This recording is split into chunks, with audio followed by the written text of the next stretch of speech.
Marc, chapitre 1er. Commencement de l'évangile de Jésus-Christ, Fils de Dieu. Selon ce qui est écrit dans Ésaïe le prophète, « Voici, j'envoie devant toi mon messager, qui préparera ton chemin. C'est la voix de celui qui crie dans le désert. Préparez le chemin du Seigneur, aplanissez ses sentiers. » Jean parut baptisant dans le désert et prêchant le baptême de repentance pour la rémission des péchés.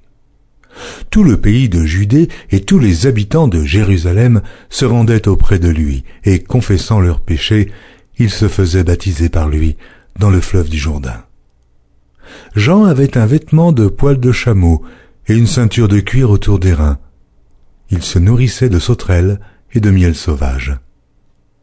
Il prêchait, disant « Il vient après moi celui qui est plus puissant que moi, et je ne suis pas digne de délier, en me baissant, la courroie de ses souliers. Moi je vous ai baptisé d'eau, lui vous baptisera du Saint-Esprit. » En ce temps-là, Jésus vint de Nazareth en Galilée, et il fut baptisé par Jean dans le Jourdain.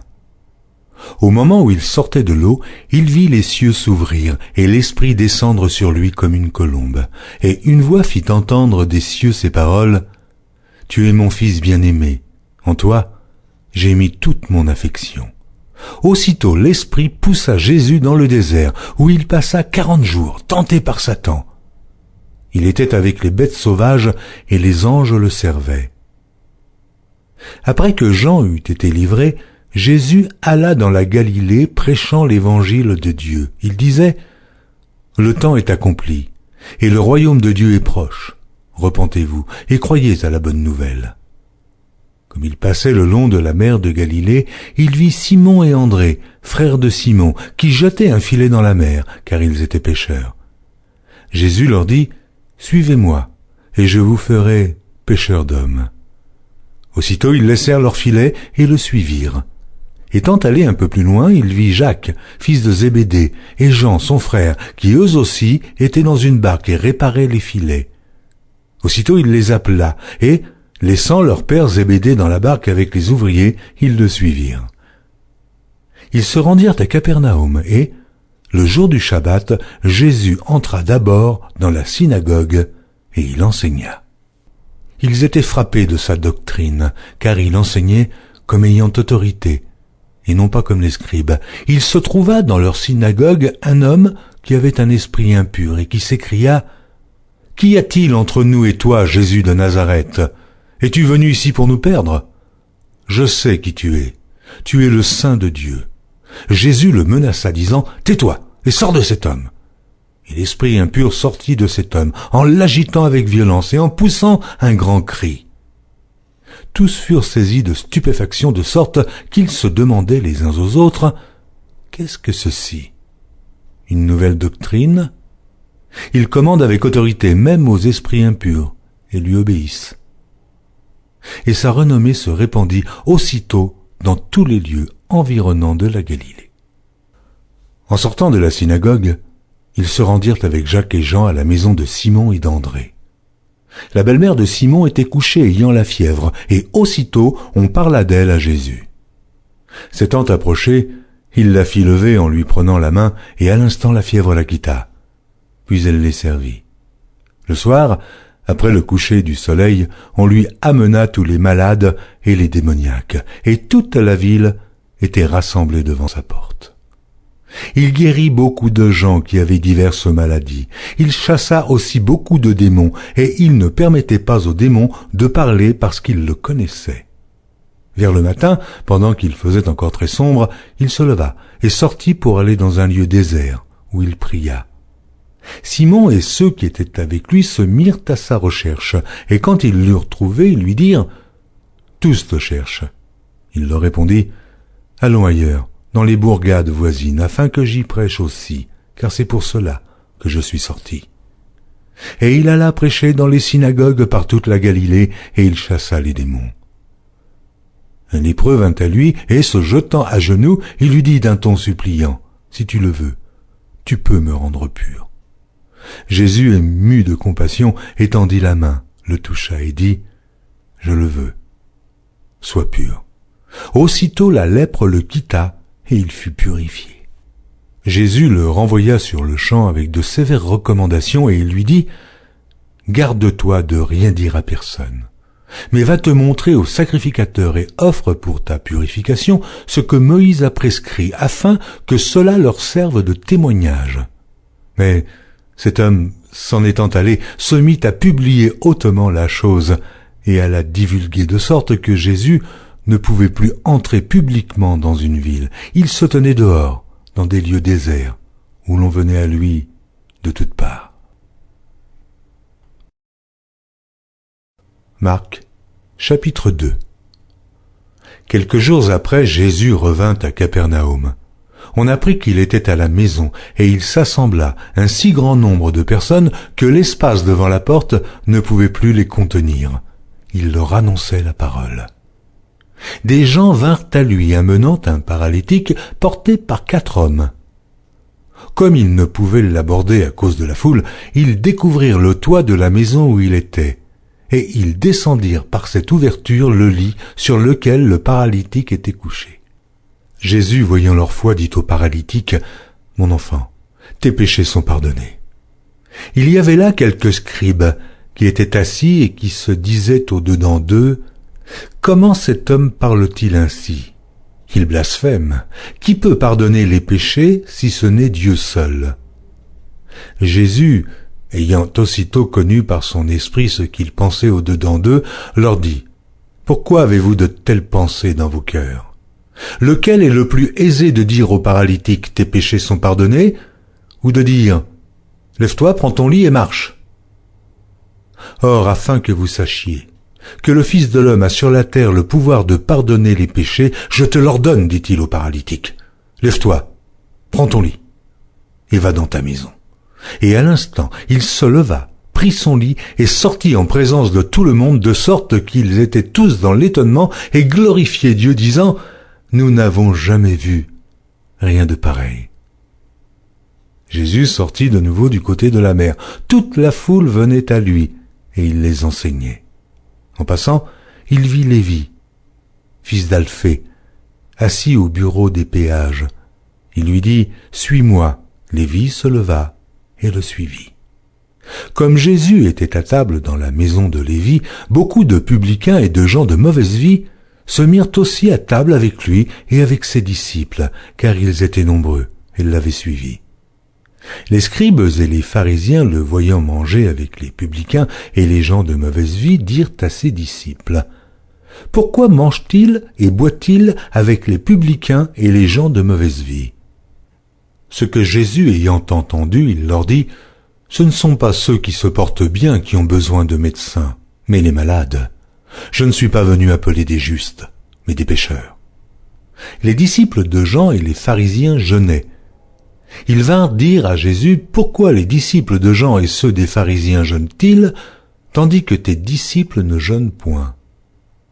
Jésus leur répondit, « Les amis de l'époux peuvent-ils jeûner pendant que l'époux est avec eux? Aussi longtemps qu'ils ont avec eux l'époux, ils ne peuvent jeûner. Les jours viendront où l'époux leur sera enlevé, et alors ils jeûneront en ce jour-là.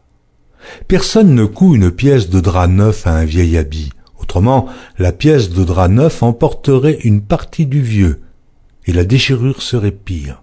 Et personne ne met du vin nouveau dans de vieilles outres. Autrement, le vin fait rompre les outres, et le vin et les outres sont perdus.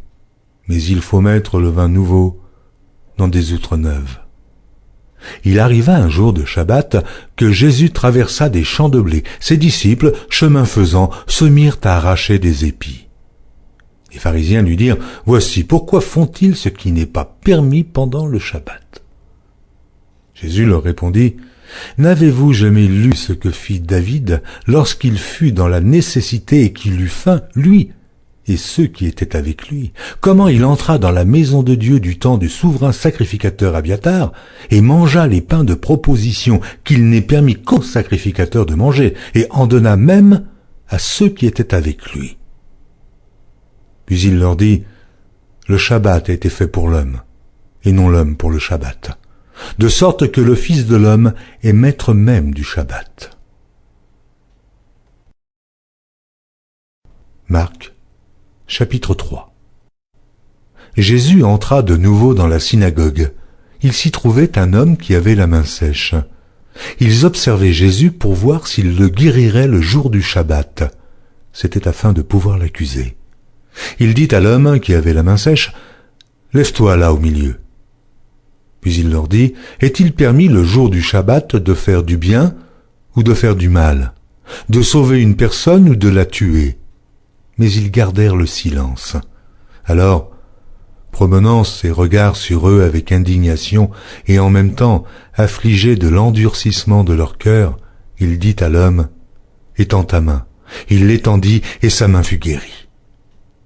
Les pharisiens sortirent et aussitôt ils se consultèrent avec les Hérodiens sur les moyens de le faire périr. Jésus se retira vers la mer avec ses disciples. Une grande multitude le suivit de la Galilée et de la Judée et de Jérusalem et de l'Idumée et d'au-delà du Jourdain et des environs de Tyr et de Sidon. Une grande multitude, apprenant tout ce qu'il faisait, vint à lui. Il chargea ses disciples de tenir toujours à sa disposition une petite barque, afin de ne pas être pressés par la foule. Car comme il guérissait beaucoup de gens, tous ceux qui avaient des maladies se jetaient sur lui pour le toucher. Les esprits impurs, quand ils le voyaient, se prosternaient devant lui et s'écriaient « Tu es le Fils de Dieu !» Mais il leur recommandait très sévèrement de ne pas le faire connaître.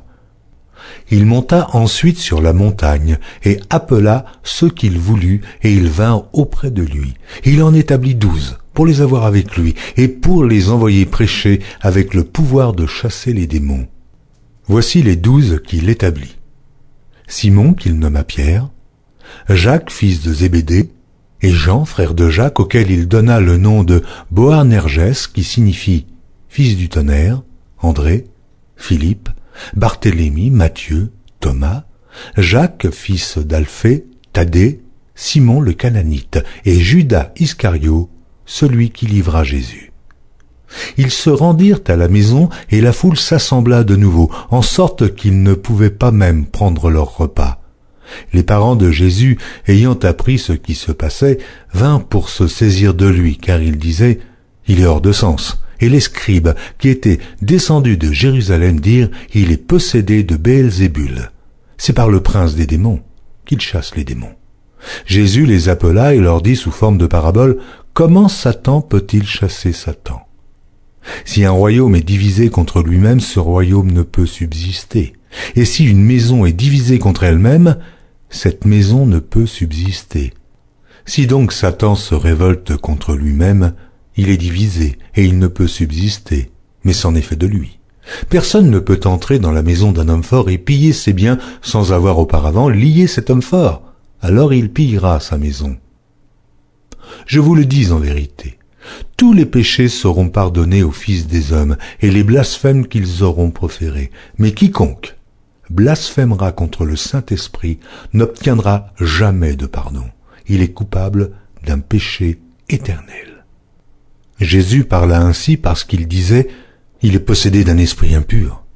Survinrent sa mère et ses frères, qui, se tenant dehors, l'envoyèrent appeler. La foule était assise autour de lui, et on lui dit « Voici, ta mère et tes frères sont dehors et te demandent. » Et il répondit « Qui est ma mère?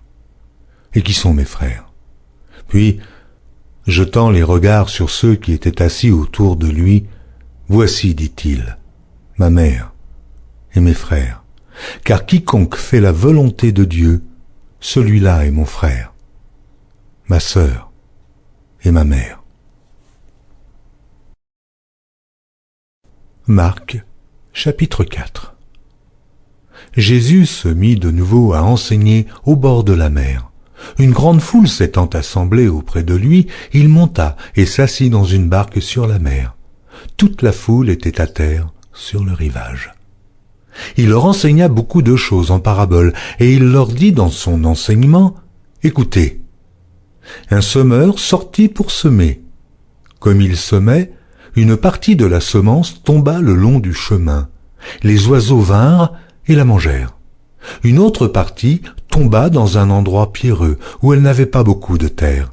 Elle leva aussitôt parce qu'elle ne trouva pas un sol profond, mais Quand le soleil parut, elle fut brûlée et sécha, faute de racines. Une autre partie tomba parmi les épines. Les épines montèrent et l'étouffèrent, et elle ne donna point de fruit. Une autre partie tomba dans la bonne terre. Elle donna du fruit, qui montait et croissait, et elle rapportait 30, 60 et 100 pour un. Puis il dit, que celui qui a des oreilles pour entendre, entende. Lorsqu'il fut en particulier, ceux qui l'entouraient avec les 12 l'interrogèrent sur les paraboles. Il leur dit, c'est à vous qu'a été donné le mystère du royaume de Dieu. Mais pour ceux qui sont dehors, tout se passe en paraboles, afin qu'en voyant, ils voient et n'aperçoivent point, et qu'en entendant, ils entendent et ne comprennent point, de peur qu'ils ne se convertissent et que les péchés ne leur soient pardonnés. Il leur dit encore, vous ne comprenez pas ces paraboles. Comment donc comprendrez-vous toutes les paraboles? Le semeur sème la parole. Les uns sont le long du chemin où la parole est semée. Quand ils l'ont entendue, aussitôt Satan vient et enlève la parole qui a été semée en eux. Les autres, pareillement, reçoivent la semence dans les endroits pierreux. Quand ils entendent la parole, ils la reçoivent d'abord avec joie, mais ils n'ont pas de racine en eux-mêmes. Ils manquent de persistance, et dès que survient une tribulation ou une persécution à cause de la parole, ils y trouvent une occasion de chute. D'autres reçoivent la semence parmi les épines. Ce sont ceux qui entendent la parole, mais en qui les soucis du siècle, la séduction des richesses et l'invasion des autres convoitises étouffent la parole et la rendent infructueuse. D'autres reçoivent la semence dans la bonne terre. Ce sont ceux qui entendent la parole, la reçoivent et portent du fruit, 30, 60 et 100 pour un. Il leur dit encore, apporte-t-on la lampe pour la mettre sous le boisseau ou sous le lit? N'est-ce pas pour la mettre sur le chandelier? Car il n'est rien de caché qui ne doive être découvert, rien de secret qui ne doive être mis au jour. Si quelqu'un a des oreilles pour entendre, qu'il entende. Il leur dit encore, prenez garde à ce que vous entendez. On vous mesurera avec la mesure dont vous vous serez servi, et on y ajoutera pour vous. Car on donnera à celui qui a, mais à celui qui n'a pas, on ôtera même ce qu'il a. Il dit encore, il en est du royaume de Dieu comme quand un homme jette de la semence en terre. Qu'il dorme ou qu'il veille, nuit et jour, la semence germe et croît, sans qu'il sache comment. La terre produit d'elle-même d'abord l'herbe, puis l'épi, puis le grain tout formé dans l'épi, et dès que le fruit est mûr, on y met la faucille, car la moisson est là. Il dit encore, à quoi comparerons-nous le royaume de Dieu, ou par quelle parabole le représenterons-nous? Il est semblable à un grain de sénévé qui, lorsqu'on le sème en terre, est la plus petite de toutes les semences qui sont sur la terre. Mais, lorsqu'il a été semé, il monte, devient plus grand que tous les légumes, et pousse de grandes branches, en sorte que les oiseaux du ciel peuvent habiter sous son ombre. C'est par beaucoup de paraboles de ce genre qu'il leur annonçait la parole, selon qu'ils étaient capables de l'entendre. Il ne leur parlait point sans parabole, mais, en particulier, il expliquait tout à ses disciples. Ce même jour, sur le soir, Jésus leur dit « Passons à l'autre bord ». Après avoir renvoyé la foule, ils l'emmenèrent dans la barque où il se trouvait. Il y avait aussi d'autres barques avec lui. Il s'éleva un grand tourbillon, et les flots se jetaient dans la barque, au point qu'elle se remplissait déjà. Et lui, il dormait à la poupe sur le coussin. Ils le réveillèrent et lui dirent « Maître, ne t'inquiètes-tu pas de ce que nous périssons ?» S'étant réveillé, il menaça le vent et la mer. « Silence, tais-toi !» Et le vent cessa, et il y eut un grand calme. Puis il leur dit, « Pourquoi avez-vous ainsi peur? Comment n'avez-vous point de foi ?» Ils furent saisis d'une grande frayeur, et ils se dirent les uns aux autres, « Quel est donc celui-ci, à qui obéissent même le vent et la mer ?» Marc, chapitre 5. Ils arrivèrent à l'autre bord de la mer, dans le pays des Gadaréniens. Aussitôt que Jésus fut hors de la barque, il vint au-devant de lui un homme sortant des sépulcres et possédé d'un esprit impur. Cet homme avait sa demeure dans les sépulcres et personne ne pouvait plus le lier, même avec une chaîne. Car souvent il avait eu les fers aux pieds et avait été lié de chaînes, mais il avait rompu les chaînes et brisé les fers, et personne n'avait la force de le dompter. Il était sans cesse nuit et jour dans les sépulcres et sur les montagnes, criant et se meurtrissant avec des pierres. Ayant vu Jésus de loin, il accourut, se prosterna devant lui et s'écria d'une voix forte, « Qu'y a-t-il entre moi et toi, Jésus, fils du Dieu très haut? Je t'en conjure, au nom de Dieu, ne me tourmente pas. » Car Jésus lui disait, « Sors de cet homme, esprit impur. » Et il lui demanda, « Quel est ton nom? » « Légion est mon nom, lui répondit-il, car nous sommes plusieurs. » Et il le priait instamment de ne pas les envoyer hors du pays. Il y avait là, vers la montagne, un grand troupeau de pourceaux qui paissaient. Et les démons le prièrent, disant, « Envoie-nous dans ces pourceaux, afin que nous entrions en eux. » Il le leur permit. Et les esprits impurs sortirent, entrèrent dans les pourceaux, et le troupeau se précipita des pentes escarpées dans la mer. Il y en avait environ 2000, et ils se noyèrent dans la mer. Ceux qui les faisaient paître s'enfuirent et répandirent la nouvelle dans la ville et des campagnes. Les gens allèrent voir ce qui était arrivé.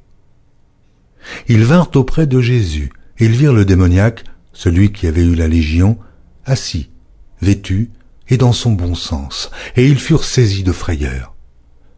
Ceux qui avaient vu ce qui s'était passé leur racontèrent ce qui était arrivé au démoniaque et au pourceau. Alors il se mit à supplier Jésus de quitter leur territoire. Comme il montait dans la barque, celui qui avait été démoniaque lui demanda la permission de rester avec lui. Jésus ne le lui permit pas, mais il lui dit, « Va dans ta maison, vers les tiens, et raconte-leur tout ce que le Seigneur t'a fait et comment il a eu pitié de toi. » Il s'en alla et se mit à publier dans la Décapole tout ce que Jésus avait fait pour lui, et tous furent dans l'étonnement. Jésus, dans la barque, regagna l'autre rive où une grande foule s'assembla près de lui. Il était au bord de la mer. Alors vint un des chefs de la synagogue, nommé Jaïrus, qui, l'ayant aperçu, se jeta à ses pieds et lui adressa cette instante prière. « Ma petite fille est à l'extrémité, viens, impose-lui les mains, afin qu'elle soit sauvée et qu'elle vive. » Jésus s'en alla avec lui, et une grande foule le suivait et le pressait.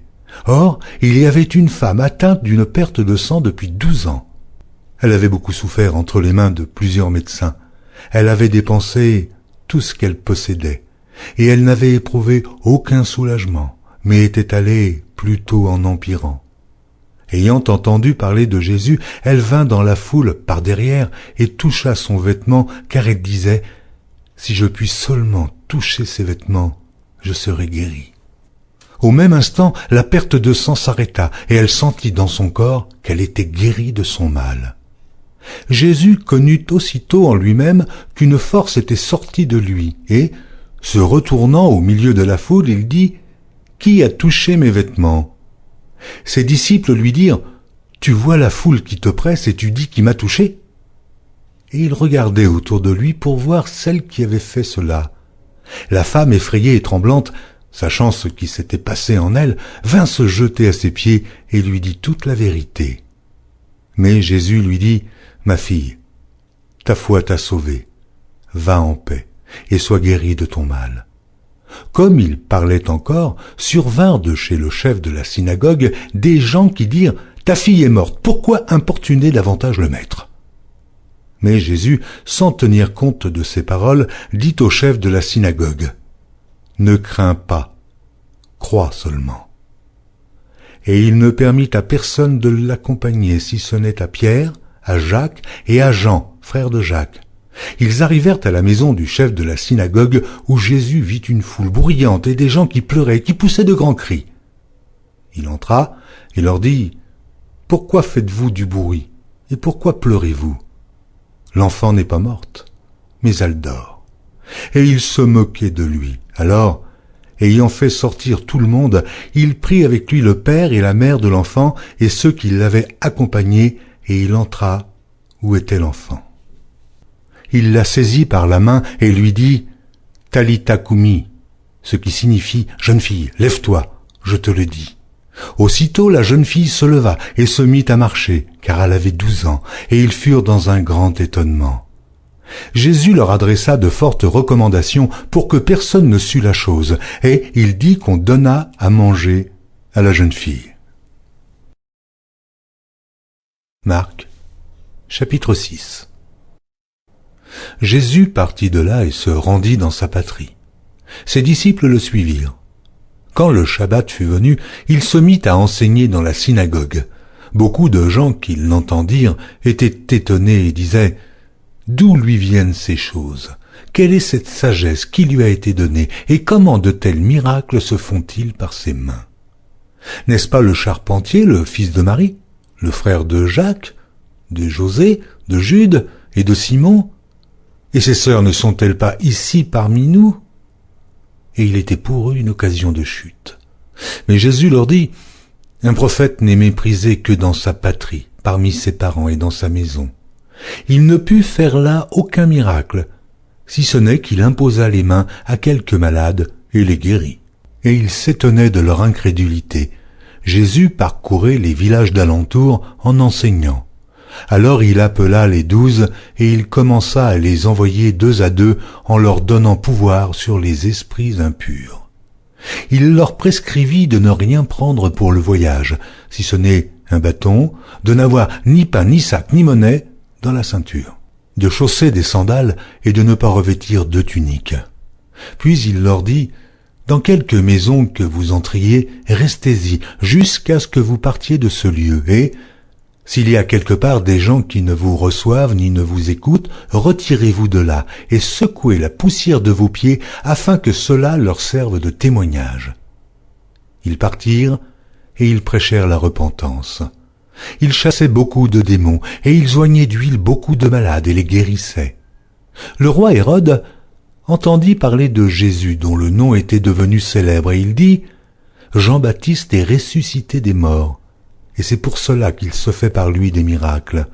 D'autres disaient « C'est Élie » et d'autres disaient « C'est un prophète, comme l'un des prophètes. » Mais Hérode, en apprenant cela, disait « Ce Jean que j'ai fait décapiter, c'est lui qui est ressuscité. » Car Hérode lui-même avait fait arrêter Jean et l'avait fait lier en prison à cause d'Hérodias, femme de Philippe, son frère, parce qu'il l'avait épousée et que Jean lui disait « Il ne t'est pas permis d'avoir la femme de ton frère. » Hérodias était irritée contre Jean et voulait le faire mourir, mais elle ne le pouvait, car Hérode craignait Jean, le connaissant pour un homme juste et saint.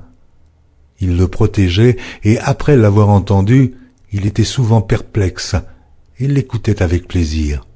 Cependant, un jour propice arriva lorsque Hérode, à l'anniversaire de sa naissance, donna un festin assez grand aux chefs militaires et aux principaux de la Galilée. La fille d'Hérodias entra dans la salle. Elle dansa et plut à Hérode et à ses convives.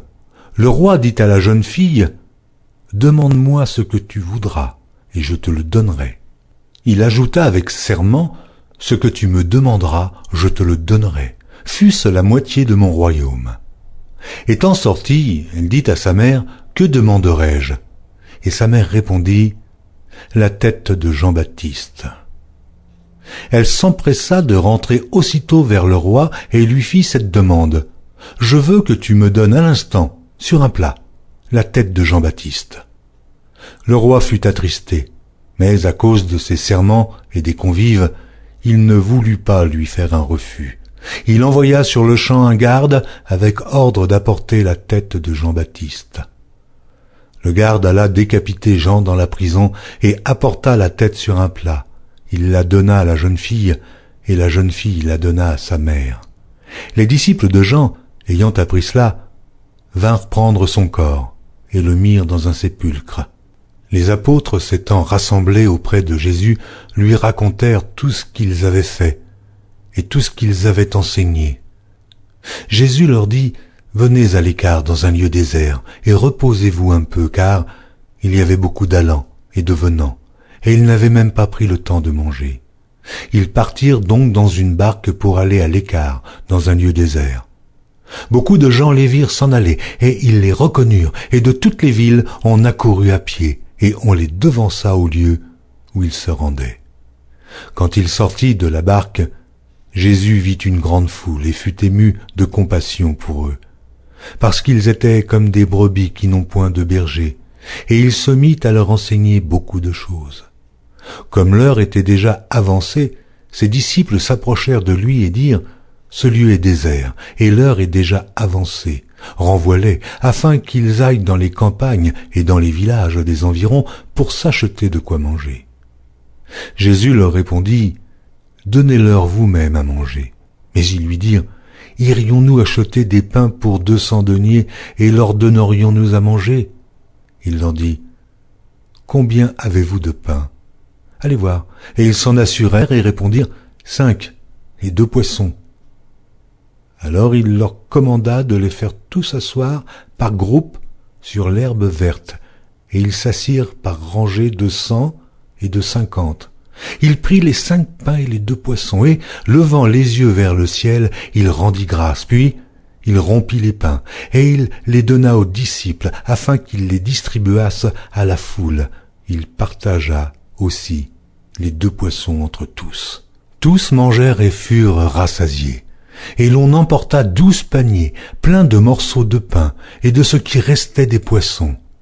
Ceux qui avaient mangé les pains étaient 5000 hommes. Aussitôt après, il obligea ses disciples à monter dans la barque et à passer avant lui de l'autre côté, vers Bethsaïda, pendant que lui-même renverrait la foule. Quand il l'eut renvoyé, il s'en alla sur la montagne pour prier. Le soir étant venu, la barque était au milieu de la mer et Jésus était seul à terre. Il vit qu'ils avaient beaucoup de peine à ramer, car le vent leur était contraire. À la 4e veille de la nuit environ, il alla vers eux, marchant sur la mer, et il voulait les dépasser. Quand ils le virent marcher sur la mer, ils crurent que c'était un fantôme, et ils poussèrent des cris. Car ils le voyaient tous, et ils étaient troublés. Aussitôt Jésus leur parla et leur dit « Rassurez-vous, c'est moi, n'ayez pas peur. » Puis il monta vers eux dans la barque, et le vent cessa. Ils furent en eux-mêmes tous stupéfaits et remplis d'étonnement, car ils n'avaient pas compris le miracle des pains parce que leur cœur était endurci. Après avoir traversé la mer, ils vinrent dans le pays de Génézareth, et ils abordèrent. Quand ils furent sortis de la barque, les gens, ayant aussitôt reconnu Jésus, parcoururent tous les environs, et l'on se mit à apporter les malades sur des lits, partout où l'on apprenait qu'il était. En quelques lieues qu'il arriva dans les villages, dans les villes ou dans les campagnes, on mettait les malades sur les places publiques, et on le priait de leur permettre seulement de toucher le bord de son vêtement, et tous ceux qui le touchaient étaient guéris. Marc, chapitre 7. Les pharisiens et quelques scribes venus de Jérusalem s'assemblèrent auprès de Jésus. Ils virent quelques-uns de ses disciples prendre leur repas avec des mains impures, c'est-à-dire non lavées. Or les pharisiens et tous les juifs ne mangent pas sans s'être lavés soigneusement les mains, conformément à la tradition des anciens. Et quand ils reviennent de la place publique, ils ne mangent qu'après s'être purifiés. Oh, ils ont encore beaucoup d'autres observances traditionnelles, comme le lavage des coupes, des cruches et des vases d'airain. Et les pharisiens et les scribes lui demandèrent « Pourquoi tes disciples ne suivent-ils pas la tradition des anciens, mais prennent-ils leur repas avec des mains impures ?» Jésus leur répondit « Hypocrites, Ésaïe a bien prophétisé sur vous, ainsi qu'il est écrit « Ce peuple m'honore des lèvres, mais son cœur est éloigné de moi. » C'est en vain qu'il m'honore, en donnant des préceptes qui sont des commandements d'hommes. Vous abandonnez le commandement de Dieu et vous observez la tradition des hommes. Il leur dit encore, vous anéantissez fort bien le commandement de Dieu pour garder votre tradition, car Moïse a dit, honore ton père et ta mère. Et celui qui maudira son père ou sa mère sera puni de mort. Mais vous, vous dites, si un homme dit à son père ou à sa mère, ce dont j'aurais pu t'assister est corban, c'est-à-dire une offrande à Dieu, vous ne le laissez plus rien faire pour son père ou pour sa mère, annulant ainsi la parole de Dieu par votre tradition que vous avez établie, et vous faites beaucoup d'autres choses semblables. » Ensuite, ayant de nouveau appelé la foule à lui, il lui dit, « Écoutez-moi tous et comprenez. Il n'est hors de l'homme rien qui, entrant en lui, puisse le souiller. Mais ce qui sort de l'homme, c'est ce qui le souille. Si quelqu'un a des oreilles pour entendre, qu'il entende. » Lorsqu'il fut entré dans la maison, loin de la foule, ses disciples l'interrogèrent sur cette parabole. Il leur dit, « Vous aussi, êtes-vous donc sans intelligence? Ne comprenez-vous pas que rien de ce qui du dehors entre dans l'homme ne peut le souiller? Car cela n'entre pas dans son cœur, mais dans son ventre, puis s'en va dans des lieux secrets, qui purifient tous les aliments. » Il dit encore, « Ce qui sort de l'homme, c'est ce qui souille l'homme. Car c'est du dedans, c'est du cœur des hommes que sortent les mauvaises pensées, les adultères, les impudicités, les meurtres, les vols, les cupidités, les méchancetés, la fraude, le dérèglement, le regard envieux, la calomnie, l'orgueil, la folie. Toutes ces choses sont mauvaises et sortent du dedans et souillent l'homme. » Jésus, étant parti de là, s'en alla dans le territoire de Tyr et de Sidon. Il entra dans une maison désirant que personne ne le sût, mais il ne put rester caché. Car une femme, dont la fille était possédée d'un esprit impur, entendit parler de Jésus et vint se jeter à ses pieds. Cette femme était grecque, syro-phénicienne d'origine. Elle le pria de chasser le démon hors de sa fille. Jésus lui dit, « Laisse d'abord les enfants se rassasier, car il n'est pas bien de prendre le pain des enfants et de le jeter aux petits chiens. »« Oui, Seigneur, lui répondit-elle, mais les petits chiens, sous la table, mangent les miettes des enfants. » Alors il lui dit, « À cause de cette parole, va, le démon est sorti de ta fille. » Et, quand elle rentra dans sa maison, elle trouva l'enfant couché sur le lit. Le démon était sorti. Jésus quitta le territoire de Tyr et revint par Sidon vers la mer de Galilée en traversant le pays de la Décapole. On lui amena un sourd qui avait de la difficulté à parler et on le pria de lui imposer les mains. Il le prit à part, loin de la foule, lui mit les doigts dans les oreilles et lui toucha la langue avec sa propre salive. Puis, levant les yeux au ciel, il soupira et dit « Ephata », c'est-à-dire « Ouvre-toi ». Ainsi ses oreilles s'ouvrirent, sa langue se délia, et il parla très bien. Jésus leur recommanda de n'en parler à personne, mais plus il le leur recommanda, plus ils le publièrent. Ils étaient dans le plus grand étonnement et disaient « Il fait tout à merveille. Même il fait entendre les sourds et parler les muets. » Marc, chapitre 8.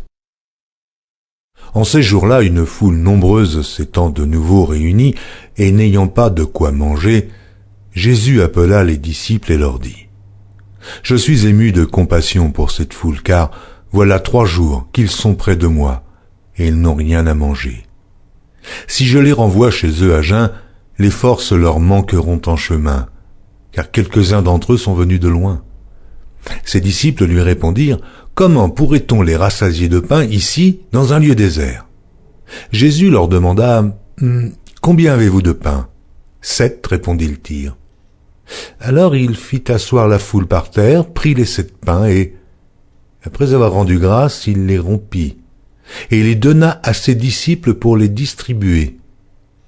Et ils les distribuèrent à la foule. Il avait encore quelques petits poissons, et Jésus, ayant rendu grâce, les fit aussi distribuer. Ils mangèrent et furent rassasiés, et l'on emporta 7 corbeilles pleines de morceaux qui restaient. Ils étaient environ 4000 hommes. Ensuite, Jésus les renvoya. Aussitôt il monta dans la barque avec ses disciples, et se rendit dans la contrée de Dalmanuta.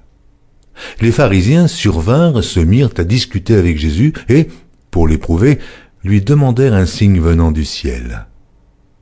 Jésus, soupirant profondément en son esprit, dit « Pourquoi cette génération demande-t-elle un signe ? Je vous le dis en vérité, il ne sera point donné de signe à cette génération. » Puis il les quitta et remonta dans la barque pour passer sur l'autre bord.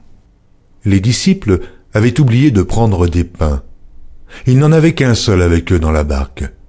Jésus leur fit cette recommandation. « Gardez-vous avec soin du levain des pharisiens et du levain d'Hérode. » Les disciples raisonnaient entre eux et disaient « C'est parce que nous n'avons pas de pain. » Jésus, l'ayant connu, leur dit « Pourquoi raisonnez-vous sur ce que vous n'avez pas de pain? Êtes-vous encore sans intelligence et ne comprenez-vous pas? Avez-vous le cœur endurci? Ayant des yeux, ne voyez-vous pas? Ayant des oreilles, n'entendez-vous pas? Et n'avez-vous point de mémoire? Quand j'ai rompu les 5 pains pour les 5000 hommes, combien de paniers pleins de morceaux avez-vous emportés? 12, lui répondirent-ils. Et quand j'ai rompu les 7 pains pour les 4000 hommes, combien de corbeilles pleines de morceaux avez-vous emportés? 7, répondirent-ils. Et il leur dit, ne comprenez-vous pas encore? Ils se rendirent à Bethsaïda, et on amena vers Jésus un aveugle, qu'on le pria de toucher. Il prit l'aveugle par la main, et le conduisit hors du village, puis il lui mit de la salive sur les yeux, lui imposa les mains, et lui demanda s'il voyait quelque chose. Il regarda et dit, « J'aperçois les hommes, mais j'en vois comme des arbres, et qui marchent. » Jésus lui mit de nouveau les mains sur les yeux, et, quand l'aveugle regarda fixement, il fut guéri, et vit tout distinctement.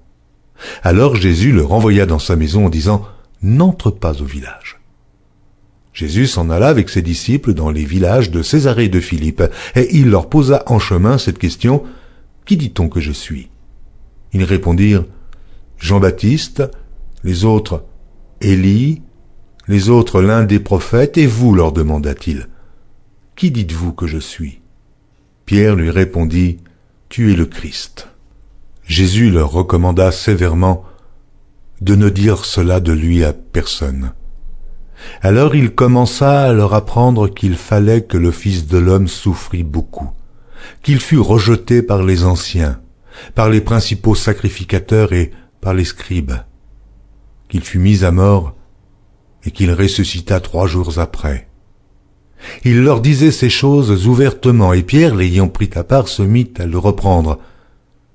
Mais Jésus, se retournant et regardant ses disciples, réprimanda Pierre et dit, « Arrière de moi, Satan, car tu ne conçois pas les choses de Dieu, tu n'as que des pensées humaines. » Puis, ayant appelé la foule avec ses disciples, il leur dit, « Si quelqu'un veut venir après moi, qu'il renonce à lui-même, qu'il se charge de sa croix et qu'il me suive. Car celui qui voudra sauver sa vie la perdra, mais celui qui perdra sa vie à cause de moi et de la bonne nouvelle la sauvera. Et que sert-il à un homme de gagner tout le monde s'il perd son âme? Que donnerait un homme en échange de son âme? Car quiconque aura honte de moi et de mes paroles, au milieu de cette génération adultère et pécheresse, le Fils de l'homme aussi aura honte de lui quand il viendra dans la gloire de son Père avec les saints anges. Marc, chapitre 9. Il leur dit encore, « Je vous le dis en vérité, quelques-uns de ceux qui sont ici ne mourront point, qu'ils n'aient vu le royaume de Dieu venir avec puissance. » 6 jours après, Jésus prit avec lui Pierre, Jacques et Jean, et il les conduisit seuls à l'écart sur une haute montagne. Il fut transfiguré devant eux. Ses vêtements devinrent resplendissants, et d'une telle blancheur qu'il n'est pas de foulon sur la terre qui puisse blanchir ainsi. Élie et Moïse leur apparurent, s'entretenant avec Jésus. Pierre, prenant la parole, dit à Jésus, « Rabbi, il est bon que nous soyons ici. Dressons 3 tentes, une pour toi, une pour Moïse et une pour Élie, car ils ne savaient que dire, l'effroi les ayant saisis. » Une nuée vint les couvrir, et de la nuée sortit une voix, « Celui-ci est mon fils bien-aimé, écoutez-le. » Aussitôt les disciples regardèrent tout autour, et ils ne virent que Jésus, seul, avec eux. Comme ils descendaient de la montagne, Jésus leur recommanda de ne dire à personne ce qu'ils avaient vu, jusqu'à ce que le Fils de l'homme fût ressuscité des morts. Ils retinrent cette parole, se demandant entre eux ce que c'est que ressusciter des morts. Les disciples lui firent cette question: pourquoi les scribes disent-ils qu'il faut qu'Élie vienne premièrement? Il leur répondit: Élie viendra premièrement et rétablira toutes choses. Et pourquoi est-il écrit du Fils de l'homme qu'il doit souffrir beaucoup et être méprisé? Mais je vous dis qu'Élie est venu, et qu'ils l'ont traité comme ils ont voulu, selon ce qu'il est écrit de lui. Lorsqu'ils furent arrivés près des disciples, ils virent autour d'eux une grande foule et des scribes qui discutaient avec eux. Dès que la foule vit Jésus, elle fut surprise et accourut pour le saluer. Il leur demanda: sur quoi discutez-vous avec eux? Et un homme de la foule lui répondit: Maître, j'ai amené auprès de toi mon fils qui est possédé d'un esprit muet. En quelque lieu qu'il le saisisse, il le jette par terre. L'enfant écume, grince des dents et devient tout raide. J'ai prié tes disciples de chasser l'esprit, et ils n'ont pas pu. Race d'incrédules, leur dit Jésus, jusque à quand serai-je avec vous? Jusque à quand vous supporterai-je? Amenez-le-moi. On le lui amena. Et aussitôt que l'enfant vit Jésus, l'esprit l'agita avec violence. Il tomba par terre et se roulait en écumant. Jésus demanda au Père: combien y a-t-il de temps que cela lui arrive? Depuis son enfance, répondit-il. Et souvent l'esprit l'a jeté dans le feu et dans l'eau pour le faire périr. Mais si tu peux quelque chose, viens à notre secours. Aie compassion de nous. Jésus lui dit: si tu peux, mais tout est possible à celui qui croit. Aussitôt le père et l'enfant s'écria: je crois, viens au secours de mon incrédulité. Jésus, voyant accourir la foule, menaça l'esprit impur et lui dit: esprit muet et sourd, je te l'ordonne, sors de cet enfant et n'y entre plus. Et il sortit en poussant des cris et en l'agitant avec une grande violence. L'enfant devint comme mort, de sorte que plusieurs disaient qu'il était mort. Mais Jésus, l'ayant pris par la main, le fit lever. Il se tint debout. Quand Jésus fut entré dans la maison, ses disciples lui demandèrent en particulier: pourquoi n'avons-nous pu chasser cet esprit? Et il leur dit: cette espèce-là ne peut sortir que par la prière. Ils partirent de là et traversèrent la Galilée.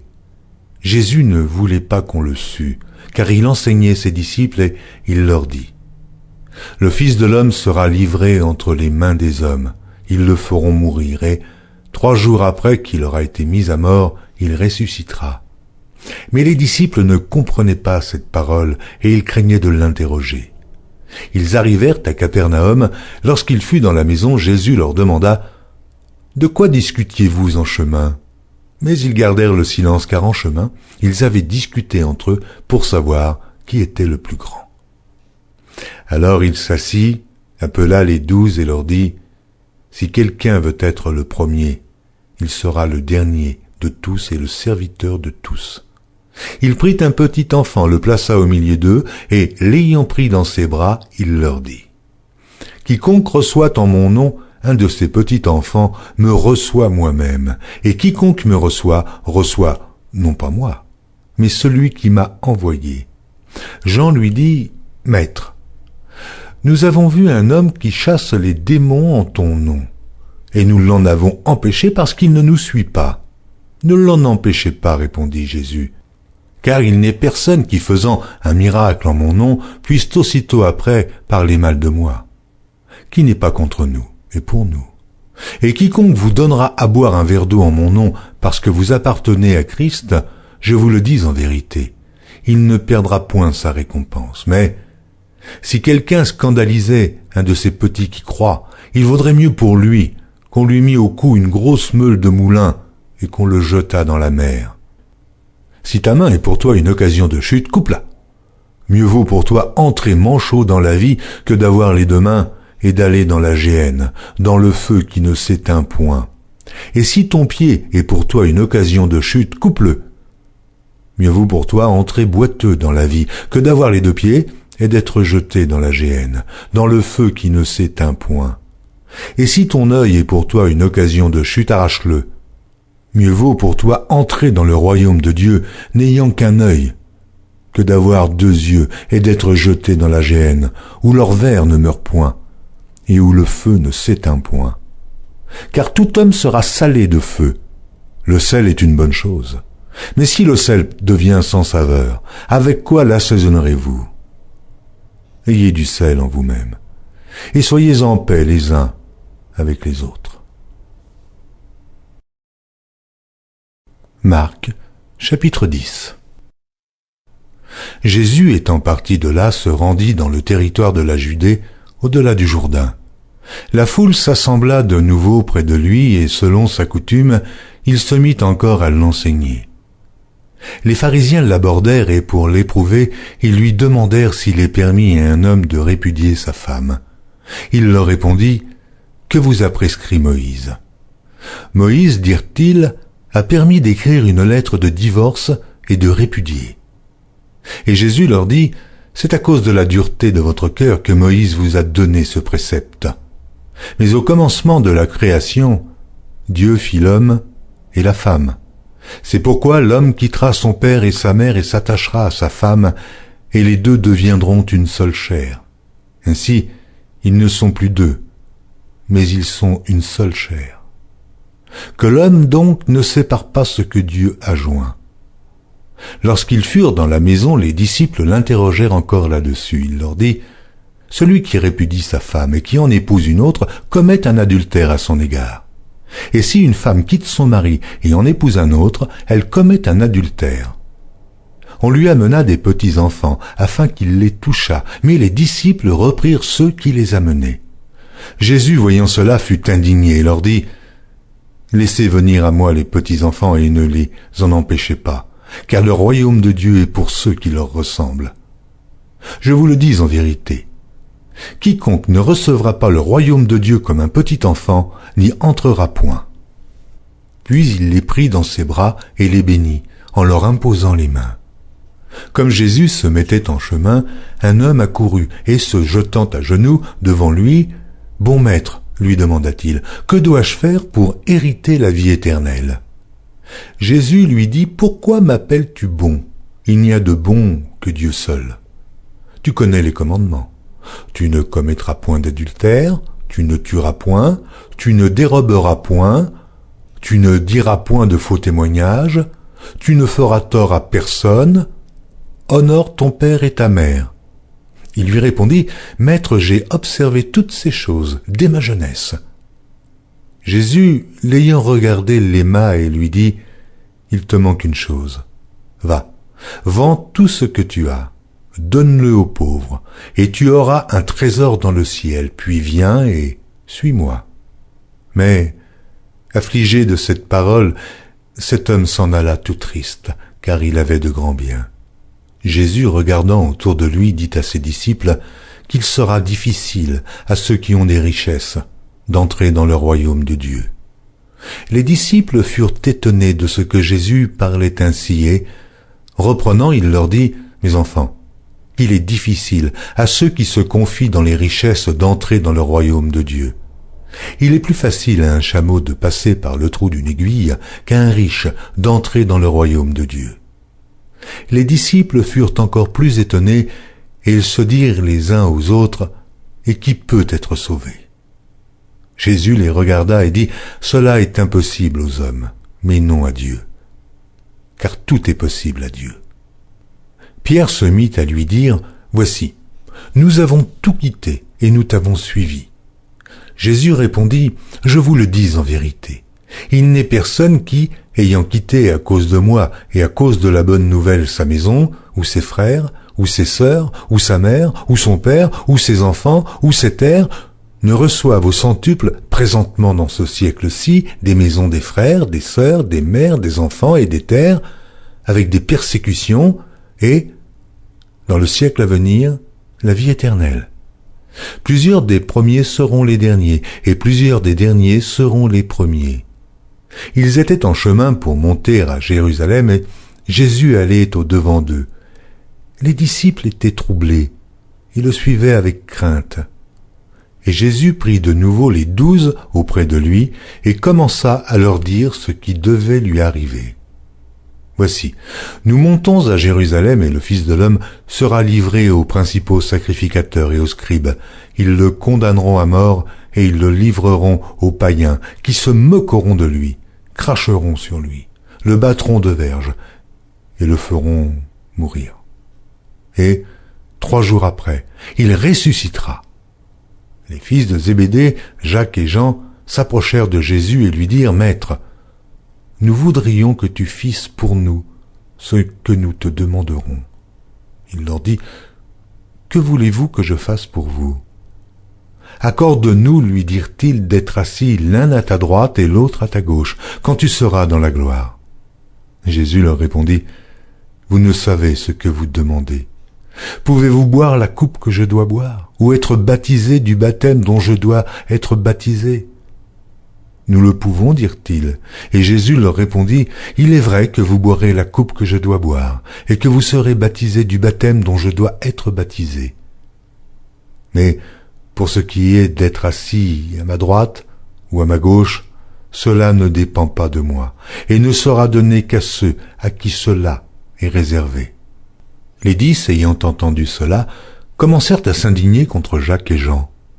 Jésus les appela et leur dit, « Vous savez que ceux qu'on regarde comme les chefs des nations les tyrannisent et que les grands les dominent. Il n'en est pas de même au milieu de vous. Mais quiconque veut être grand parmi vous, qu'il soit votre serviteur, et quiconque veut être le premier parmi vous, qu'il soit l'esclave de tous.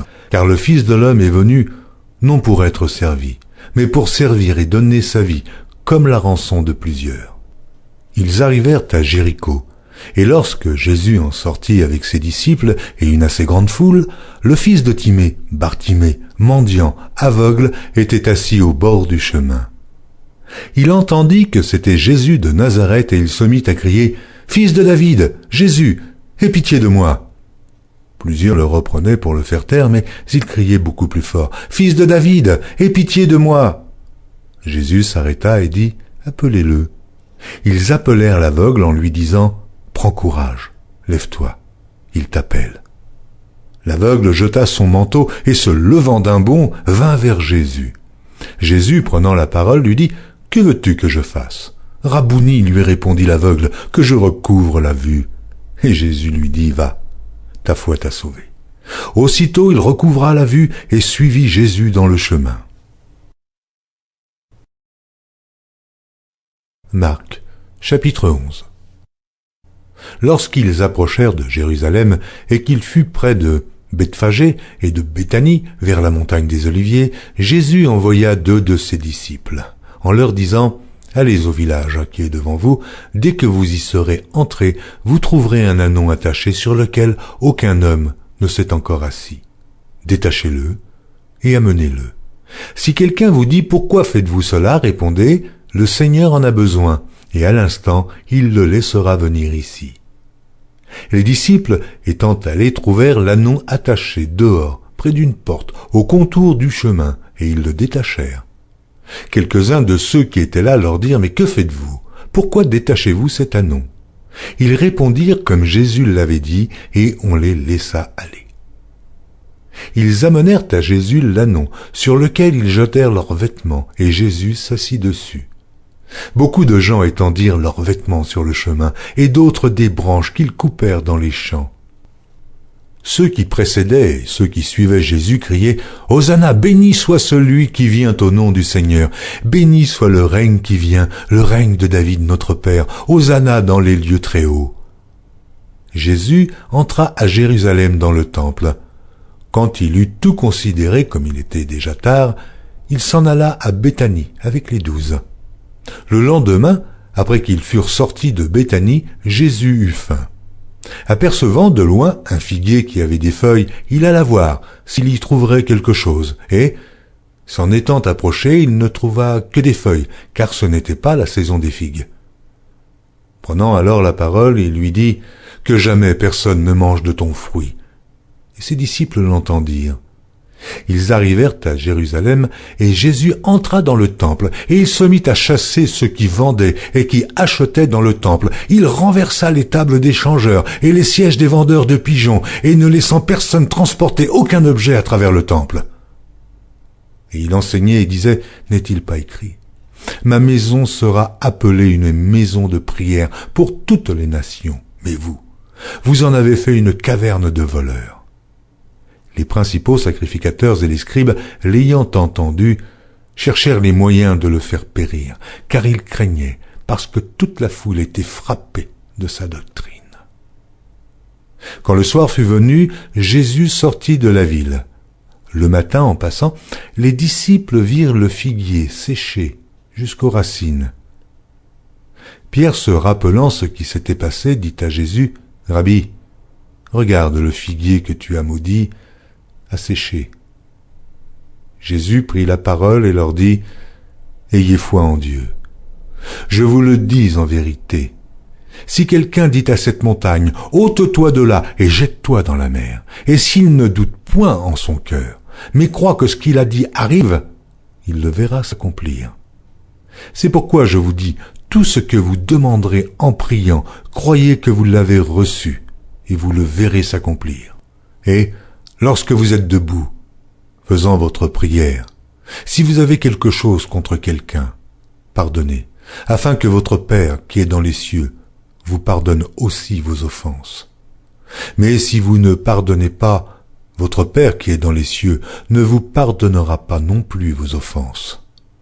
Ils se rendirent de nouveau à Jérusalem et, pendant que Jésus se promenait dans le temple, les principaux sacrificateurs et les scribes et les anciens vinrent à lui et lui dirent, « Par quelle autorité fais-tu ces choses? Et qui t'a donné l'autorité de les faire ?» Jésus leur répondit, « Je vous adresserai aussi une question. Répondez-moi, et je vous dirai par quelle autorité je fais ces choses. Le baptême de Jean, venait-il du ciel ou des hommes? Répondez-moi. » Mais ils raisonnèrent ainsi entre eux. Si nous répondons du ciel, il dira, « Pourquoi donc n'avez-vous pas cru en lui ?» Et si nous répondons des hommes, ils craignaient le peuple, car tous tenaient réellement Jean pour un prophète. Alors ils répondirent à Jésus, « Nous ne savons. » Et Jésus leur dit, « Moi non plus. Je ne vous dirai pas par quelle autorité je fais ces choses. » Marc, chapitre 12. Jésus se mit ensuite à leur parler en parabole. Un homme planta une vigne. Il l'entoura d'une haie, creusa un pressoir et bâtit une tour. Puis il la ferma à des vignerons et quitta le pays. Au temps de la récolte, il envoya un serviteur vers les vignerons pour recevoir d'eux une part du produit de la vigne. S'étant saisis de lui, ils le battirent et le renvoyèrent à vide. Il envoya de nouveau vers eux un autre serviteur. Ils le frappèrent à la tête et l'outragèrent. Il en envoya un troisième qu'ils tuèrent, puis plusieurs autres qu'ils battirent ou tuèrent. Il avait encore un fils bien-aimé. Il l'envoya vers eux, le dernier, en disant « Ils auront du respect pour mon fils. » Mais ces vignerons dirent entre eux « Voici l'héritier, venez, tuons-le, et l'héritage sera à nous. » Et ils se saisirent de lui, le tuèrent et le jetèrent hors de la vigne. Maintenant, que fera le maître de la vigne? Il viendra, fera périr les vignerons et il donnera la vigne à d'autres. N'avez-vous pas lu cette parole de l'Écriture? La pierre qu'ont rejetée ceux qui bâtissaient est devenue la principale de l'angle. C'est par la volonté du Seigneur qu'elle l'est devenue. Et c'est un prodige à nos yeux? Ils cherchaient à se saisir de lui, mais ils craignaient la foule. Ils avaient compris que c'était pour eux que Jésus avait dit cette parabole, et ils le quittèrent et s'en allèrent. Ils envoyèrent auprès de Jésus quelques-uns des pharisiens et des hérodiens, afin de le surprendre par ses propres paroles. Et ils vinrent lui dire, « Maître, nous savons que tu es vrai, et que tu ne t'inquiètes de personne, car tu ne regardes pas à l'apparence des hommes, et tu enseignes la voie de Dieu selon la vérité. Est-il permis ou non de payer le tribut à César? Devons-nous payer ou ne pas payer? Jésus, connaissant leur hypocrisie, leur répondit, « Pourquoi me tentez-vous? Apportez-moi un denier afin que je le voie. » Ils en apportèrent un, et Jésus leur demanda de qui sont cette effigie et cette inscription. « De César, lui répondirent-ils. Alors il leur dit, « Rendez à César ce qui est à César, et à Dieu ce qui est à Dieu. » Et ils furent à son égard dans l'étonnement. Les Sadducéens, qui disent qu'il n'y a point de résurrection, vinrent auprès de Jésus et lui firent cette question. « Maître, voici ce que Moïse nous a prescrit. Si le frère de quelqu'un meurt et laisse une femme sans avoir d'enfant, son frère épousera sa veuve et suscitera une postérité à son frère. Or, il y avait 7 frères. Le premier se maria et mourut sans laisser de postérité. Le second prit la veuve pour femme et mourut sans laisser de postérité. Et il en fut de même du troisième, et aucun des 7 ne laissa de postérité. Après eux tous, la femme mourut aussi. À la résurrection, duquel d'entre eux sera-t-elle la femme, car les 7 l'ont eue pour femme? Jésus leur répondit, « N'êtes-vous pas dans l'erreur parce que vous ne comprenez ni les Écritures, ni la puissance de Dieu? Car, à la résurrection des morts, les hommes ne prendront point de femmes, ni les femmes de mari, mais ils seront comme les anges dans les cieux. Pour ce qui est de la résurrection des morts, n'avez-vous pas lu dans le livre de Moïse ce que Dieu lui dit à propos du buisson? Je suis le Dieu d'Abraham, le Dieu d'Isaac et le Dieu de Jacob. Dieu n'est pas Dieu des morts, mais des vivants. Vous êtes grandement dans l'erreur. » Un des scribes qui les avait entendus discuter, sachant que Jésus avait bien répondu aux Sadducéens, s'approcha et lui demanda, « Quel est le premier de tous les commandements ?» Jésus répondit, « Voici le premier. Écoute, Israël, le Seigneur, notre Dieu est l'unique Seigneur, et tu aimeras le Seigneur ton Dieu de tout ton cœur, de toute ton âme, de toute ta pensée et de toute ta force. Voici le second. Tu aimeras ton prochain comme toi-même. Il n'y a pas d'autre commandement plus grand que cela. » Le scribe lui dit, « Bien, maître, tu as dit avec vérité que Dieu est unique et qu'il n'y en a point d'autre que lui, et que l'aimer de tout son cœur, de toute sa pensée, de toute son âme et de toute sa force, et aimer son prochain comme soi-même, c'est plus que tous les holocaustes et tous les sacrifices. » Jésus, voyant qu'il avait répondu avec intelligence, lui dit, « Tu n'es pas loin du royaume de Dieu. » Et personne n'osa pu lui proposer de question. Jésus, continuant à enseigner dans le temple, dit, « Comment les scribes disent-ils que le Christ est fils de David? David lui-même, animé par l'Esprit Saint, a dit, « Le Seigneur a dit à mon Seigneur, assieds-toi à ma droite, jusqu'à ce que je fasse de tes ennemis ton marchepied. » David lui-même l'appelle Seigneur. Comment donc est-il son fils? Et une grande foule l'écoutait avec plaisir. Il leur disait dans son enseignement, « Gardez-vous des scribes, qui aiment à se promener en robe longue et à être salués dans les places publiques, qui recherchent les premiers sièges dans les synagogues et les premières places dans les festins, qui dévorent les maisons des veuves et qui font pour l'apparence de longues prières.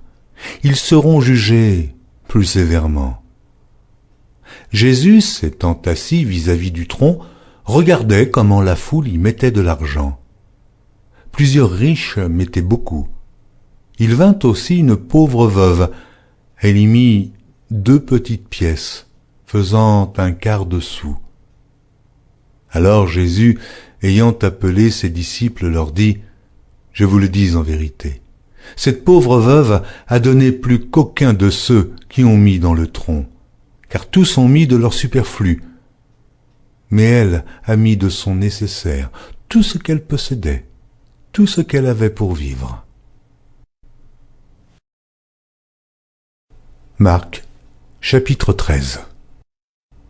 Lorsque Jésus sortit du temple, un de ses disciples lui dit, « Maître, regarde quelle pierre et quelle construction. » Jésus lui répondit, « Vois-tu ces grandes constructions?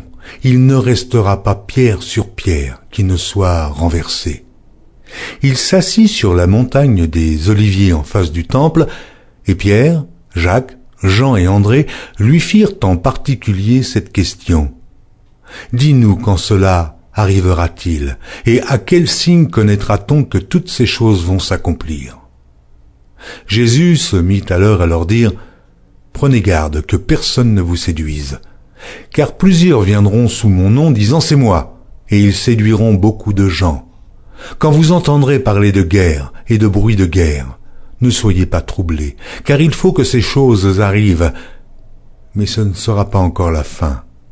Une nation s'élèvera contre une nation et un royaume contre un royaume. Il y aura des tremblements de terre en divers lieux, il y aura des famines.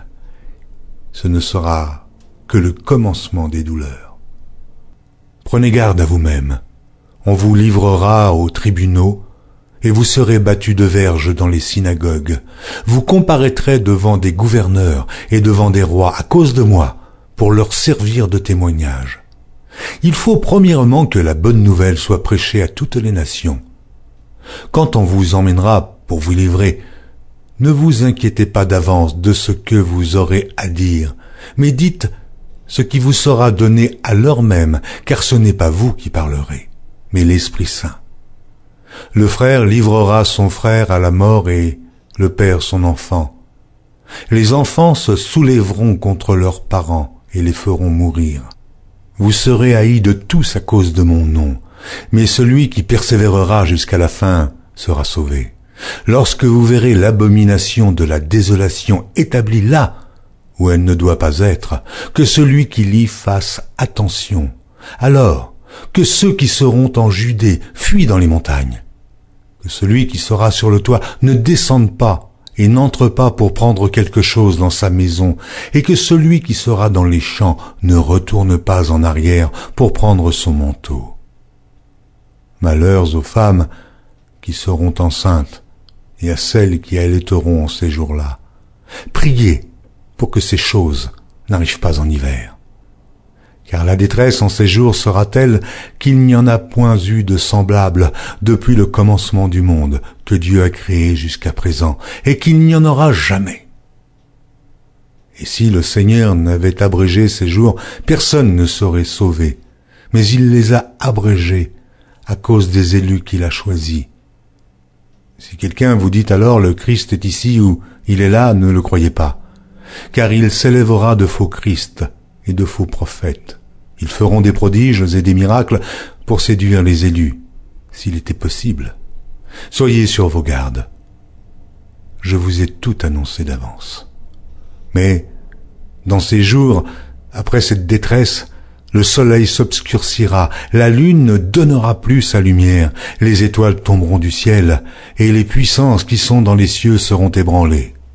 Alors on verra le Fils de l'homme venant sur les nuées, avec une grande puissance et avec gloire. Alors, il enverra les anges, et il rassemblera les élus des quatre vents, de l'extrémité de la terre jusqu'à l'extrémité du ciel. Instruisez-vous par une comparaison tirée du figuier. Dès que ses branches deviennent tendres et que les feuilles poussent, vous connaissez que l'été est proche. De même, quand vous verrez ces choses arriver, sachez que le Fils de l'homme est proche, à la porte. Je vous le dis en vérité, cette génération ne passera point que tout cela n'arrive. Le ciel et la terre passeront, mais mes paroles ne passeront point. Pour ce qui est du jour ou de l'heure, personne ne le sait, ni les anges dans le ciel, ni le Fils, mais le Père seul. Prenez garde, veillez et priez, car vous ne savez quand ce temps viendra. Il en sera comme d'un homme qui, partant pour un voyage, laisse sa maison, remet l'autorité à ses serviteurs, indique à chacun sa tâche et ordonne au portier de veiller. Veillez donc, car vous ne savez quand viendra le maître de la maison, ou le soir, ou au milieu de la nuit, ou au chant du coq, ou le matin. craignez qu'il ne vous trouve endormi à son arrivée soudaine. Ce que je vous dis, je le dis à tous. Veillez. Marc, chapitre 14. La fête de Pâques et des pains sans levain devait avoir lieu 2 jours après. Les principaux sacrificateurs et les scribes cherchaient les moyens d'arrêter Jésus par ruse et de le faire mourir. Car ils disaient que ce ne soit pas pendant la fête, afin qu'il n'y ait pas de tumulte parmi le peuple. Comme Jésus était à Béthanie, dans la maison de Simon le lépreux, une femme entra pendant qu'il se trouvait à table. Elle tenait un vase d'albâtre qui renfermait un parfum de nard pur de grand prix, et, ayant rompu le vase, elle répandit le parfum sur la tête de Jésus. Quelques-uns exprimèrent entre eux leur indignation. À quoi bon perdre ce parfum? On aurait pu le vendre plus de 300 deniers et de les donner aux pauvres. Et ils s'irritaient contre cette femme. Mais Jésus dit, « Laissez-la. Pourquoi lui faites-vous de la peine? Elle a fait une bonne action à mon égard. Car vous avez toujours les pauvres avec vous, et vous pouvez leur faire du bien quand vous voulez, mais vous ne m'avez pas toujours. Elle a fait ce qu'elle a pu. Elle a d'avance embaumé mon corps pour la sépulture. Je vous le dis en vérité, partout où la bonne nouvelle sera prêchée dans le monde entier, on racontera aussi en mémoire de cette femme ce qu'elle a fait. » Judas Iscario, l'un des 12, alla vers les principaux sacrificateurs afin de leur livrer Jésus. Après l'avoir entendu, ils furent dans la joie et promirent de lui donner de l'argent, et Judas cherchait une occasion favorable pour le livrer. Le premier jour des pains sans levain, où l'on immolait la Pâque, les disciples de Jésus lui dirent « Où veux-tu que nous allions te préparer la Pâque ?» Et il envoya 2 de ses disciples et leur dit « Allez à la ville, vous rencontrerez un homme portant une cruche d'eau, suivez-le. Quelque part qu'il entre, dit au maître de la maison, le maître dit « Où est le lieu où je mangerai la Pâque avec mes disciples ?» Et il vous montrera une grande chambre haute, meublée et toute prête. C'est là que vous nous préparerez la Pâque. Les disciples partirent, arrivèrent à la ville et trouvèrent les choses comme il le leur avait dit. Ils préparèrent la Pâque. Le soir étant venu, il arriva avec les 12. Pendant qu'ils étaient à table et qu'ils mangeaient, Jésus dit « Je vous le dis en vérité, l'un de vous qui mange avec moi me livrera. » Ils commencèrent à s'attrister et à lui dire l'un après l'autre « Est-ce moi ?» Il leur répondit « C'est l'un des 12 qui met avec moi la main dans le plat. Le Fils de l'homme s'en va selon ce qui est écrit de lui, mais malheur à l'homme par qui le Fils de l'homme est livré.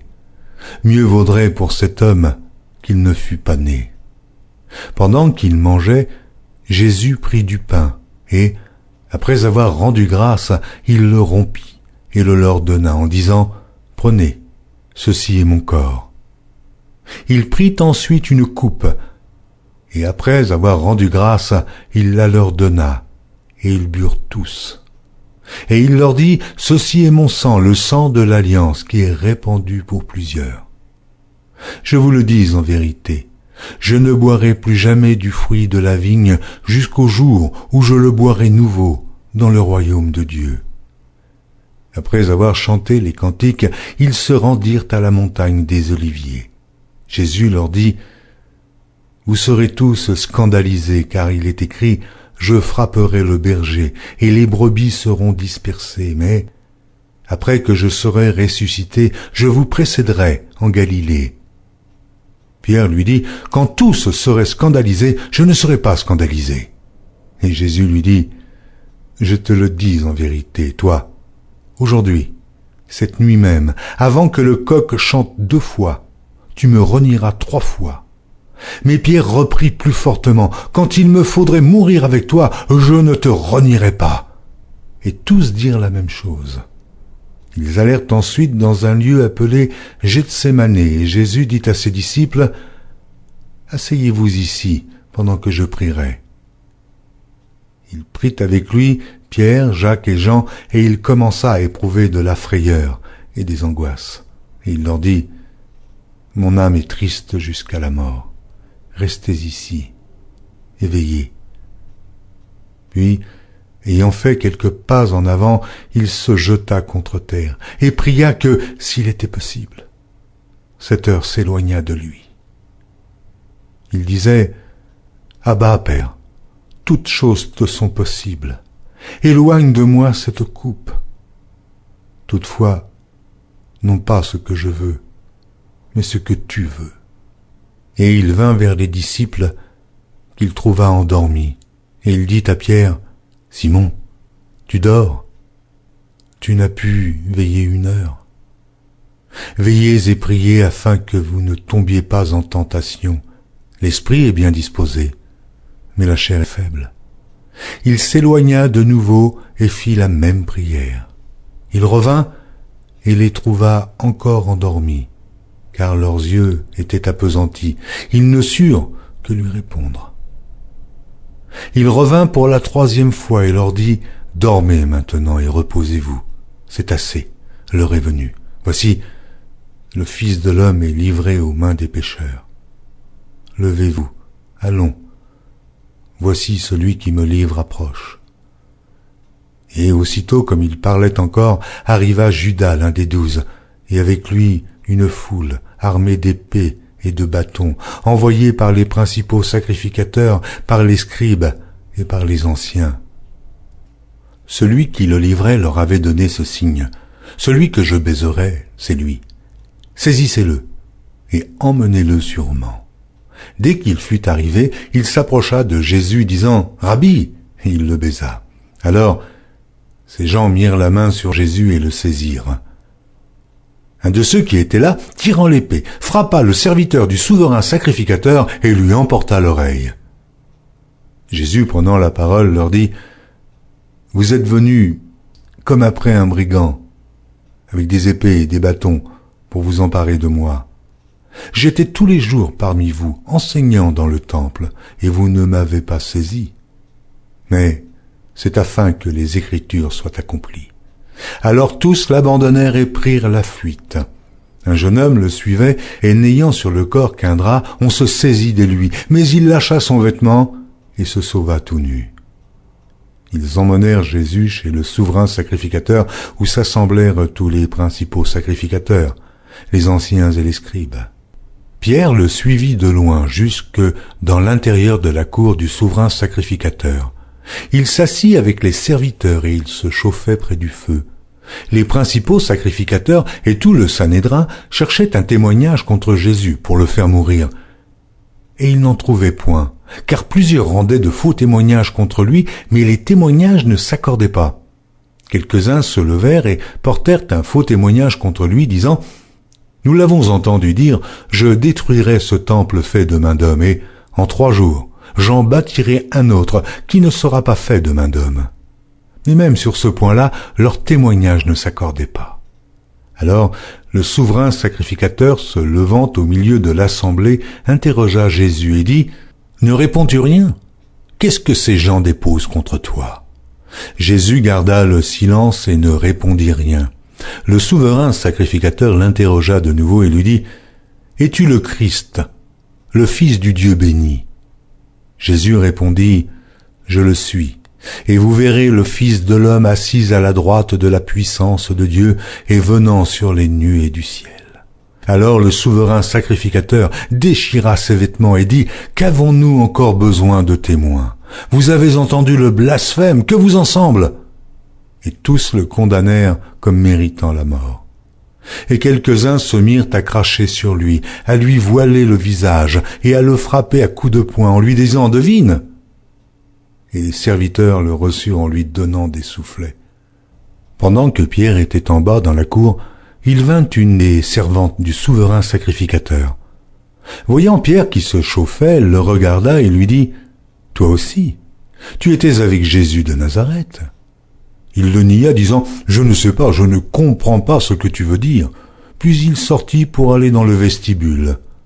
Et le coq chanta. La servante, l'ayant vu, se mit de nouveau à dire à ceux qui étaient présents, « Celui-ci est de ces gens-là. » Et il le nia de nouveau. Peu après, ceux qui étaient présents dirent encore à Pierre, « Certainement, tu es de ces gens-là, car tu es galiléen. » Alors il commença à faire des imprécations et à jurer, « Je ne connais pas cet homme dont vous parlez. » Aussitôt, pour la seconde fois, le coq chanta. Et Pierre se souvint de la parole que Jésus lui avait dite. « Avant que le coq chante 2 fois, tu me renieras 3 fois. » Et en y réfléchissant, il pleurait. Marc, chapitre 15. Dès le matin, les principaux sacrificateurs tinrent conseil avec les anciens et les scribes et tout le Sanhédrin, et après avoir lié Jésus, ils l'emmenèrent et le livrèrent à Pilate. Pilate l'interrogea. « Es-tu le roi des Juifs ?» Jésus lui répondit, « Tu le dis. » Les principaux sacrificateurs portaient contre lui plusieurs accusations. Pilate l'interrogea de nouveau, « Ne réponds-tu rien ? Vois de combien de choses il t'accuse. » Et Jésus ne fit plus aucune réponse, ce qui étonna Pilate. À chaque fête, il relâchait un prisonnier, celui que demandait la foule.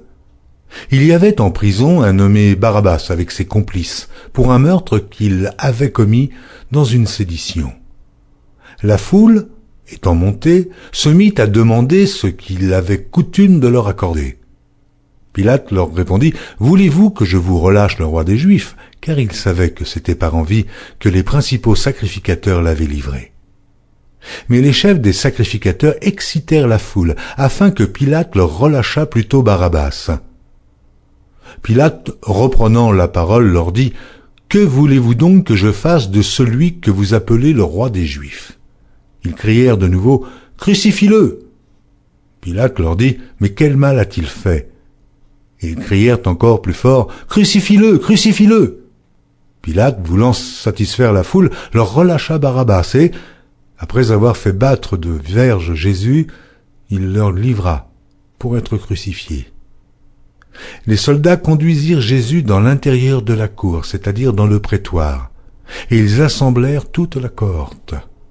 Ils le revêtirent de pourpre et posèrent sur sa tête une couronne d'épines qu'ils avaient tressée.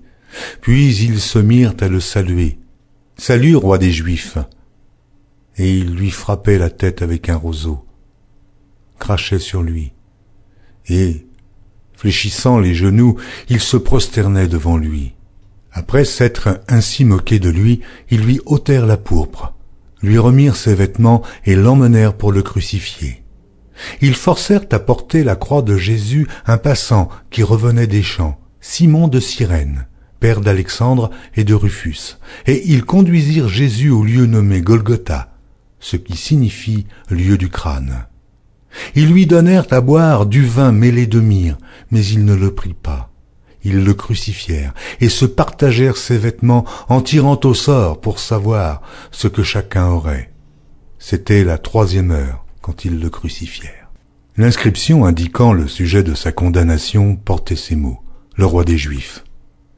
Ils crucifièrent avec lui 2 brigands, l'un à sa droite et l'autre à sa gauche.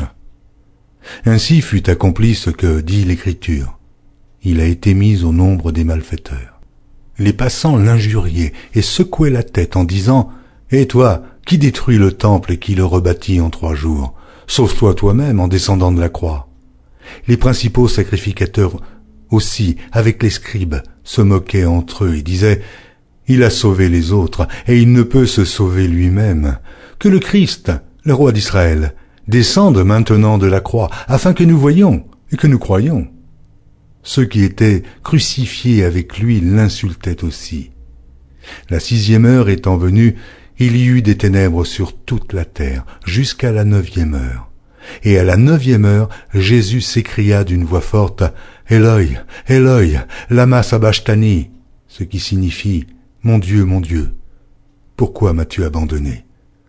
Quelques-uns de ceux qui étaient là, l'ayant entendu dire « Voici, il appelle Élie ». Et l'un d'eux courut remplir une éponge de vinaigre, et l'ayant fixé à un roseau, il lui donna à boire en disant Laissez, voyons si Élie viendra le descendre. » Mais Jésus, ayant poussé un grand cri, expira. Le voile du temple se déchira en deux, depuis le haut jusqu'en bas. Le centenier qui était en face de Jésus, voyant qu'il avait expiré de la sorte, dit « Assurément, cet homme était fils de Dieu. » Il y avait aussi des femmes qui regardaient de loin. Parmi elles était Marie de Magdala, Marie, mère de Jacques le mineur et de José et Salomé, qui le suivaient et le servaient lorsqu'ils étaient en Galilée, et plusieurs autres qui étaient montés avec lui à Jérusalem. Le soir étant venu, comme c'était la préparation, c'est-à-dire la veille du Shabbat, arriva Joseph d'Arimathée, conseiller de distinction, qui lui-même attendait aussi le royaume de Dieu. Il osa se rendre vers Pilate pour demander le corps de Jésus. Pilate s'étonna qu'il fût mort si tôt, fit venir le centenier et lui demanda s'il était mort depuis longtemps. S'en étant assuré par le centenier, il donna le corps à Joseph. Et Joseph, ayant acheté un linceul, descendit Jésus de la croix, l'enveloppa du linceul et le déposa dans un sépulcre taillé dans le roc. Puis il roula une pierre à l'entrée du sépulcre. Marie de Magdala et Marie, mère de José, regardaient où on le mettait. Marc, chapitre 16. Lorsque le Shabbat fut passé, Marie de Magdala, Marie, mère de Jacques et Salomé, achetèrent des aromates afin d'aller embaumer Jésus. Le premier jour de la semaine, elles se rendirent au sépulcre de grand matin, comme le soleil venait de se lever.